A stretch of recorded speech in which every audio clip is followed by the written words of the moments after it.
వారం దినాల సంధి అటు ఆంధ్రప్రదేశ్ ఇటు తెలంగాణ రాష్ట్రంలో ఒకటే ముచ్చట వినబడుతున్నది కదా. ఏడ చూసినా ఇమ్మడి రవి ముచ్చటనే వినిపిస్తున్నది. అయితే ఐబొమ్మ వెబ్సైట్ పెట్టి పైరసీ సినిమాలు పబ్లిక్లకు ఇడుచుకుంటా ఆగం చేస్తుండని పోలీసులు ఓదిక్కు అంటుంటే సోషల్ మీడియాలో మాత్రం 1000 కోట్లు పెట్టి సినిమాలు తీయండ్రని చెప్పింది ఎవరు? సామాన్యులు సినిమాలు చూడకుండా టికెట్ల రేట్లు పెంచుమన్నది ఎవరు? కామన్ పబ్లిక్ గురించి ఆలోచన చేసి ఇమ్మడి రవి ఐబొమ్మతోని అందరికీ మంచే చేసిండని పోస్టులు పెట్టుకుంటా పొట్టు దింపుతుంటే దొంగలు పడ్డాక 6 నెలలకు కుక్కలు మొరిగినట్టు సర్కారు ఇప్పుడు కొత్తగా పాలసీ కొత్తగా వింగులు పెట్టబోతున్నట్టు చెప్తున్నదట. అయ్యా సీఎం రేవంత్ సారు, పుండో దగ్గర ఉంటే మందో దగ్గర పెట్టుడు కాదు సారు. మరి పైరసీలు కాకుండా మీరు కొత్తగా వింగులు ఏర్పాటు చేసినట్టే సినిమాలు తీస్తున్న డైరెక్టర్లకు ప్రొడ్యూసర్లకు కూడా మీరు సినిమాలను ఎన్ని వందల కోట్లు పెట్టి తీసినా సరే టికెట్ రేట్లు మాత్రం తక్కువనే ఉండాలని ఓ జీవోనే పట్టుకరాండ్రి.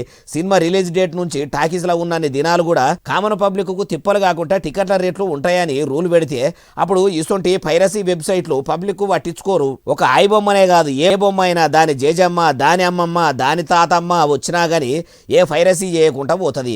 ఇంకో ముచ్చట ఏంటంటే తెలంగాణలో సామాన్య సమస్యలుంటే అన్నదాతలు పండించిన ధాన్యం ప్రభుత్వం కొంటలేరని మొత్తుకుంటుంటే ఏవో కొంపలు మునిగిపోయినట్టు సినిమేషక లాగమైనట్టు రేవంత్ సార్ ఇట్లా సినిమాల గురించి ఇషారా చేస్తుండంటే ప్రజలంటే సీఎం సార్కు ఎంత పాయిరం ఉన్నదో అర్థమవుతుంది అంటారు ఏ ముచ్చటిన్నోళ్ళు.